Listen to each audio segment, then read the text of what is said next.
చంద్రబాబు అధ్యక్షతన జరిగిన TDP polit bureau సమావేశంలో కీలక అంశాలపై చర్చించారు. మహానాడు నిర్వహణ ప్రధాన అజెండాపై నేతలు చర్చించారు. కార్యకర్తే అధినేత అనేది ఈ మహానాడులో ప్రాజెక్ట్ కావాలన్నారు. అలాగే చంద్రబాబు మహిళలకు టీడీపీ ఇస్తున్న ప్రాధాన్యం కూడా వివరించాలని చెప్పారు.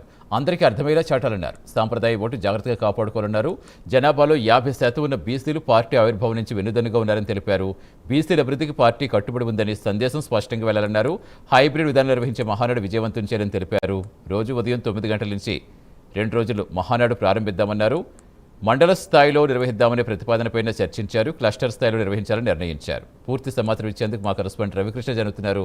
రవికృష్ణ, ఇంకా ఎలాంటి సూచనలు చేస్తారు చంద్రబాబు?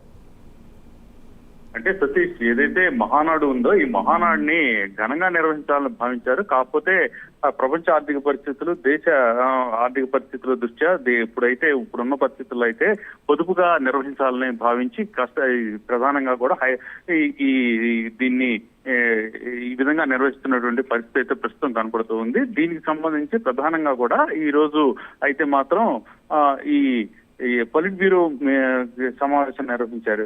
ఇక ఈ మహానాడు నిర్వహణ ఎజెండాగా ఈ పొలిట్ బ్యూరో సమావేశం నిర్వహించారు.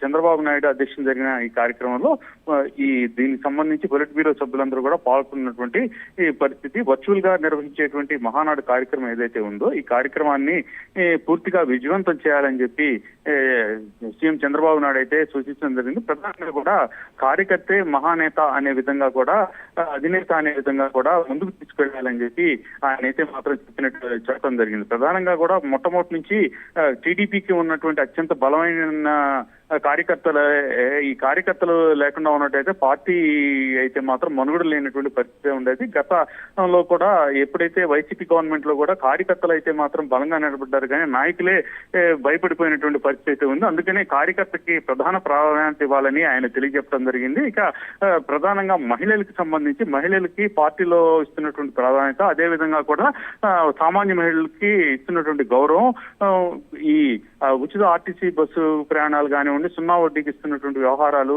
డ్వాక్రా మహిళలకు ఇస్తున్నటువంటి రుణాలు కానివ్వండి, మహిళలకు ఇస్తున్న ప్రాధాన్యత అన్ని కూడా ఖచ్చితంగా కూడా తెలియజేయాలని చెప్పడం జరిగింది. ఇక ప్రధానంగా కూడా బీసీలకు సంబంధించి పార్టీకి అండదండగా బీసీలు అయితే మొట్టమొదటి నుంచి పార్టీ ఆవిర్భావం నుంచి కూడా ఉన్నటువంటి నేపథ్యంలో బీసీ మహిళలకు మాత్రం అత్యధిక ప్రాధాన్యత ఇస్తున్నారు.